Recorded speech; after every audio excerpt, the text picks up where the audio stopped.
네, 안녕하세요. 아, 지금 수능이 얼마 남았죠? 갑자기 이런 말씀을 한번 해드리고 싶어서 한번 시작을 했는데, 어떤 얘기냐면, 음, 초등학교 때 공부 잘 못했던 사람도 없죠. 다들 잘했죠.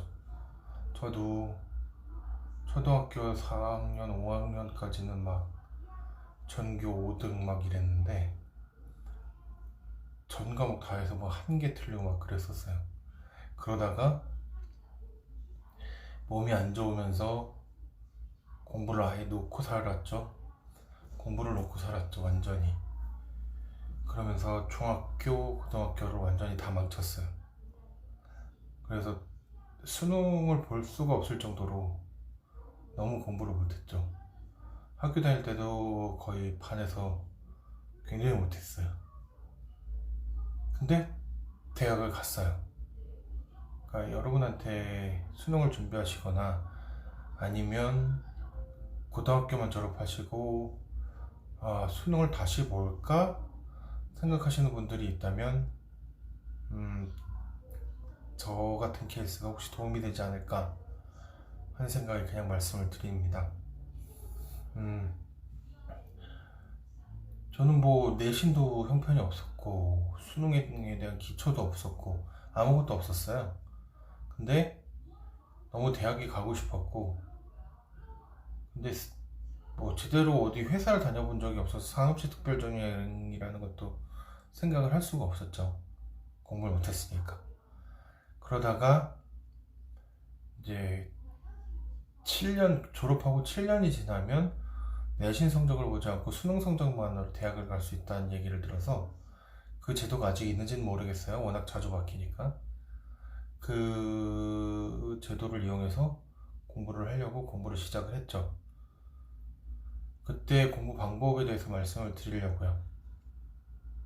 국영수는 그러니까 특히 국어는 그래도 좀 낫죠? 영어랑 수학은 기초가 없으면 전혀 할 수가 없어요. 근데 영어는 어떻게 공부를 했냐면 그때 당시에 카세트 테이프로 많이 했었는데 너무 옛날 사람이라고 놀리진 마시고요. 그때 당시에 수능을 그 전에 7년 후에 봤으니까 수능이라는 제도가 처음 시행되고 7년 만에 봤으니까 7년 동안의 모든 영어 듣기 평가 테이프를 모조리 다 샀어요. 그거를 3 거의 4개월 동안 귀에다 꽂고 카세트 테이프로 계속 들었어요.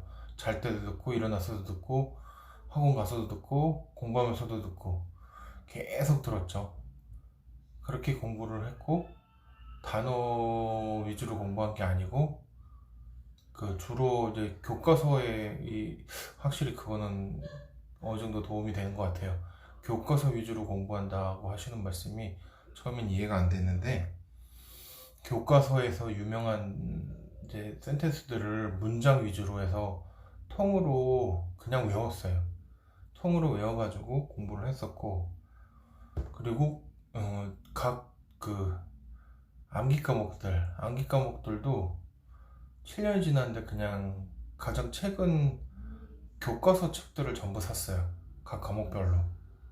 그래서 그 과목별 교과서를 처음부터 끝까지 교과서만 봤어요. 교과서 위주로 봤어요. 그래서 그렇게 공부했고 수학은 거의 포기다시피 하고 그냥 찍었고 그렇게 공부를 했었고 그렇게 공부를 해서 400점 만점에 거의 반타작 정도를 했는데 그걸로 전문대학을 갔죠. 전문대학을 갔을 때 참 거의 4개월 정도를 공부를 했는데 평생 한 번도 흘려보지도 않았던 코피를 다 흘리면서 공부를 했었죠. 그렇게 공부를 해서 대학을 갔어요. 힘들었죠. 근데 대학에 합격하고 나니까 참 기분이 좋더라고요. 내가 특히 저는 정말 고백하건데 자기주도 학습이 전혀 안 되는 사람이라 지금도 뭔가 내 나름대로 학습을 하려고 노력을 하지만 그게 참 쉽지가 않았어요. 그래서 참 많이 노력을 했었지만 되게 어려웠죠. 그래서 갑자기 이런 고백의 시간을 갔는데, 그렇게 공부를 해서 결국엔 전문대학을 갔고, 전문대학을 졸업하면서 4년제대 편입은 토익 시험으로 편입을 할 수 있다는 얘기를 들어서 편입을 준비할 수 있도록 토익 공부를 열심히 했고요. 토익 공부를 한 6개월 정도 했나? 6개월 정도 정말 죽기 살기로 해서 500점인가 맞았죠? 500점 맞은 걸로 전문대학교 내신이랑 합쳐서 그래도 국립대학에 갔고, 국립대학을 졸업하고 이렇게 개발자 인생을 시작을 하게 된 겁니다.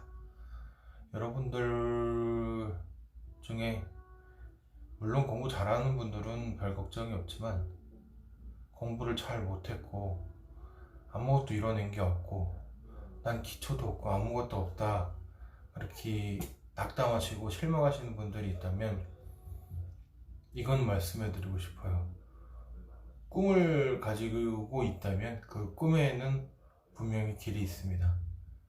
그 전에 영상 찍었던 것 중에 하나가 그 꿈에 도달하는 길은 여러 가지 갈래가 있다고 말씀을 드렸었는데, 그 말을 지금 지나가 보면 참 많이 실감이 돼요. 그러니까는 이제 수능이 얼마 안 남은 걸로 아는데, 마지막 준비 잘 하시고 이제는 국영수 위주보다는 암기 과목 위주로 공부를 하시면서 1점이라도 더 올리는 방법을 많이 고민을 하셔야 돼요. 작년 서울대학교의 입학 경쟁률 1등이 컴퓨터공학과였다고 하던데, 그런 것처럼 꿈을 도달할 수 있게 지금이라도 뭔가 새로운 공부를 시작할 수 있도록 노력하세요. 노력하시면 반드시 그 꿈을 향한 길은 열릴 것입니다. 오늘은 여기까지 하겠습니다.